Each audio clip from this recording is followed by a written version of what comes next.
as we've gone and grown in the call centre industry, we've ended up then with huge factories of people, and we've then brought an applied methodology to that, which people perceive to be scientific, but basically totally dehumanises the whole conversation between, you know, an advisor in a call centre and a customer, by measuring how much talk time they should have, what their scheduled adherence should be, what their productivity should be, and actually all the things that we focus on are not positive or important from a customer's perspective.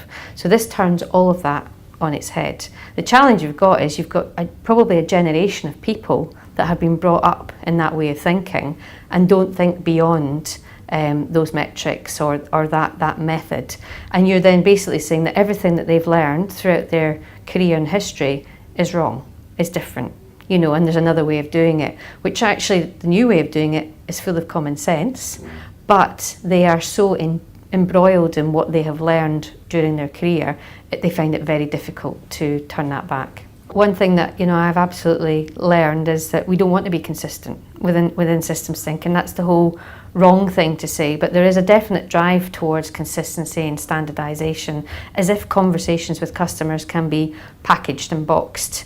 The challenge is, when it comes to things like TCHT, it's an easy metric to measure. Measuring right first time or the end-to-end customer time in terms of conversation is hard. And organisations have tended to stick with things that are easy to measure. Actually, if you hand a call off to 3 or 4 different areas, the overall TCHT is going to be a lot longer than obviously the original TCHT within the systems thinking or the Vanguard method teams. And because that isn't easy to measure, that then people are disparaging of that as an outcome. But it makes perfect sense. You know, you sort it there and then. You don't have to go through, you know, data protection or the problem with the customer twice. You don't have to, you know, reiterate, and there's not that waste from a customer's point of view of having to go through things over and over again. The traditional method about command and control is managing people and not managing the work. And so people have been brought up in that generation I'm talking about managing people. But actually what we need to do is manage the work. Now we're finding that the managers that are, you know, lending themselves more easily to the new way of working are those that are involved in the work or are keen to be involved in the work because they understand the problems and the challenges that their advisors are going through and that our customers are going through.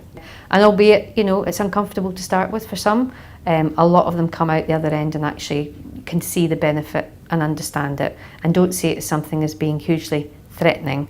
They actually love what they're doing now. I think we see more resistance probably from a kind of sales, you know, discipline, because that is seen as an art form, and you know, we sell to customers, but actually customers buy, and it's that turning that thing on its head to say actually if you have a conversation with the customer and understand what it is they need, they will buy from you.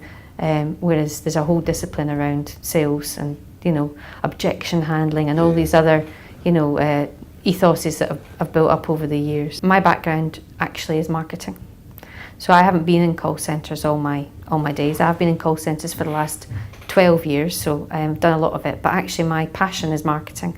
And when I was taught, when I had my degree, it was all about understanding what the customer needs.